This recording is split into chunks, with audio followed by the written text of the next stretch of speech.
Azərbaycan torpaqlarında 700 ilə yaxın mövcud olmuş tarixi bir dövlətin olduğunu bilirdinizmi? Bəs bu dövlətin paytaxtının zəlzələdə dağılmasından necə xəbəriniz var idimi? Bütün bunları və daha çoxunu bilmək istəyirsinizsə, videonu bəyənib kanalıma abunə olmağı unutmayın. İndi isə qaldığımız yerdən davam edirik.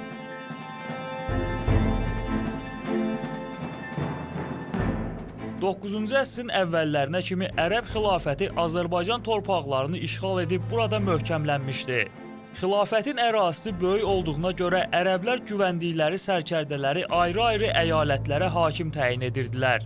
Həmin bu hakimlər idarə etdiyi bölgədə əsas söz sahibi olmaqla bərabər xilafət xəzinəsinə də vergi ödəyirdi.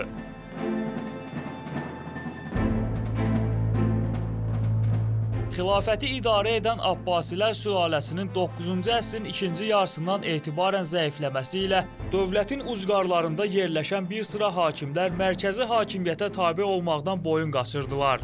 Hətta bu dövrdə bəzi yerlərin hakimləri xilafətdən qoparaq öz ərazisini müstəqil dövlət kimi idarə etməyə başladı. Həmin ərəfələrdə Azərbaycan ərazisində də xilafətdən ayrılaraq müstəqillik əldə edən bir sıra dövlətlər oldu. Onlardan biri də 7 əsrə yaxın mövcudluğunu qoruyub saxlayan qədim Şirvanşahlar dövlətidir.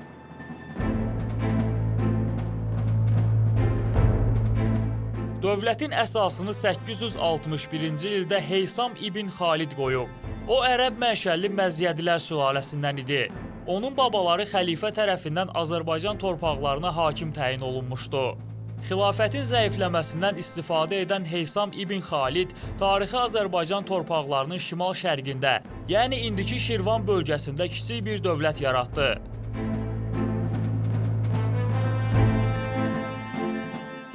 Məzyədilər ərəb mənşəlli olsalar da, çoxsaylı yerli əhali olan türklərin arasında assimilyasiyaya uğradılar.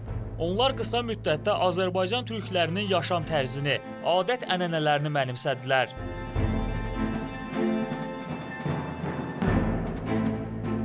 İlk vaxtlarda dövlətin paytaxtı qədim Şirvan şəhəri olduğuna görə orta əsrlərə aid mənbələrdə bu dövlətin adına Şirvanşahlar formasında təsadüf olunur. Elə dövləti idarə edən hökmdarlar da özlərini Şirvanşah adlandırırdı.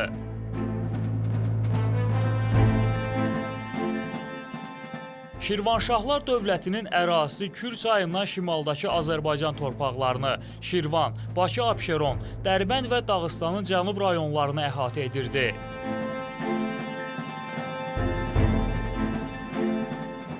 (918-ci ildə Şamaxını tutan Şirvanşahlar öz paytaxtlarını bu şəhərə köçürdülər. Ard-arda Qəbələ, Bərdə və Şəki kimi böyük şəhərlər də Şirvanşahların hakimiyyətini qəbul etdi.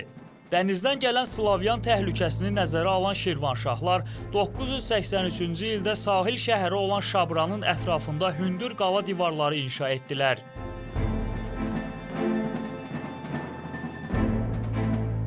(1027-ci ildə Şirvanşahlar dövlətində Kəsranilər sülaləsindən olan 1-ci Mənüçöhr hakimiyyətə gəldi. Bununla da Şirvanşahlar dövlətində Məzyədilər sülaləsinin hakimiyyətinə son qoyuldu. 1-ci Mənüçöhr hakimiyyətinin ilk illərindən başlayaraq dəniz sahili ərazilərdə hündür istehkam qurğuları və qalalar inşa etdirməyə başladı.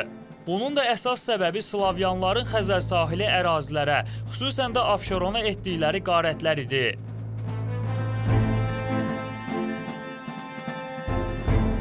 (1030-cu ildə Ruslar gəmilərlə Abşeron yarımadasına yan aldılar. Qeyri-bərabər döyüşdə 1-ci Mənüçöhrün rəhbərlik etdiyi Şirvanşah ordusu ağır məğlubiyyətə uğradı. Bir il sonra Ruslar yenidən Xəzəryanı ərazilərə yürüşə başladı. Bu dəfə Şəddadi hökmdarı Əbülfətih Musa Bakı qalasının yaxınlığında Rusları darmadağın etdi. Bu dövrlərdə Şirvanşahlar dövləti şimal tərəfdən həm Rusların, həm də Alanların hücumuna məruz qalırdı. 1032-ci ildə böyük qüvvə ilə Şirvana daxil olan Alanlar Şamaxını tutub şəhəri yağmaladılar. Lakin onlar geri qayıdarkən yolda Dərbənd əmirliyinin ordusu tərəfindən darmadağın edildilər.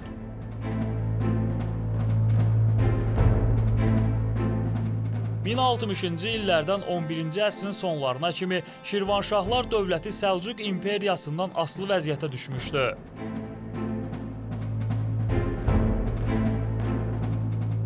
11-ci əsrin sonlarından Şirvanşahlar dövlətinin yüksəlişi başlayır. Bu yüksəliş Monqolların yürüşlərinə kimi davam edir.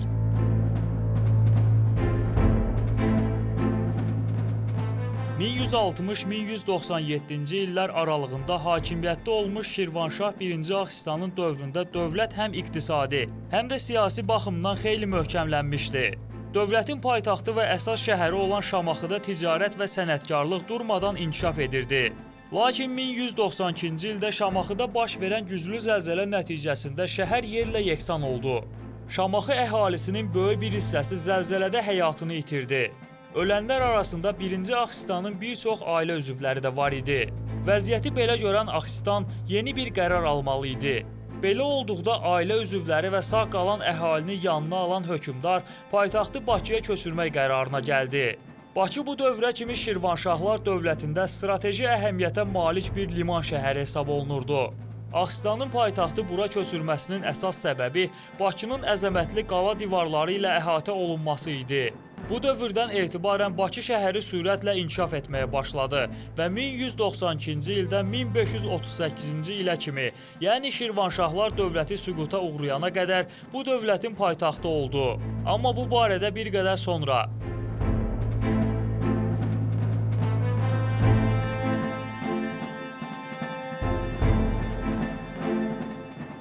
1220-ci ildə Monqollar Azərbaycan torpaqlarına daxil oldular.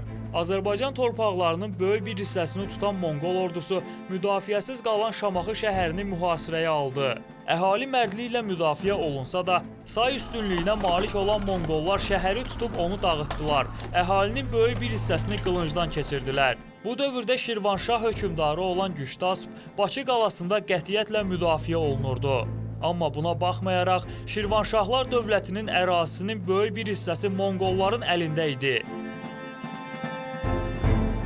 1231-ci ildə Azərbaycana ikinci dəfə yürüş təşkil edən Monqollar bütün Cənubi Qafqazı və Şirvanı işğal etdilər.